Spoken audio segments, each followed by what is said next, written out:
Hi guys, Tom Morrison here, and I want to talk to you about shoulder impingement. So this may be something that you have the symptoms of and you've researched and gave that the name, or maybe something you've just been told that you have.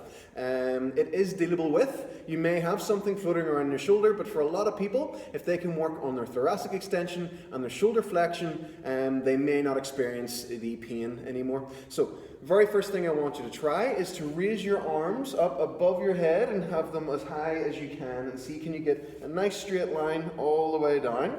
Then what I want you to do is concave your chest. So you're going to do this. You're going to make your upper back round like that and then do the same thing. And you're going to notice straight away that you can't get your arms up as high. You just cannot. And that is why you'll maybe feel this pinching in and around this area. So that's an exaggerated position, but even that, ever so slightly, will still cause that nipping feeling.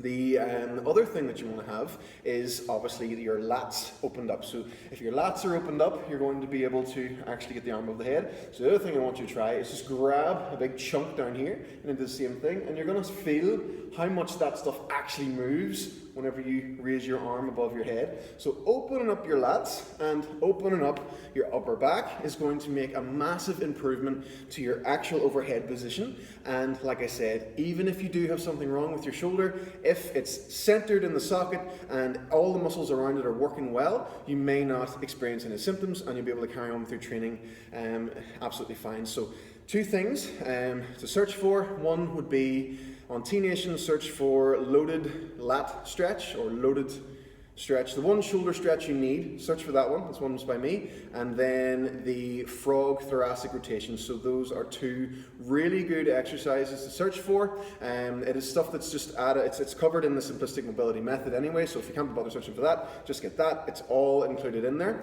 And everything you need for shoulders for opening up that good position is part of the simplistic mobility method. So I definitely recommend that.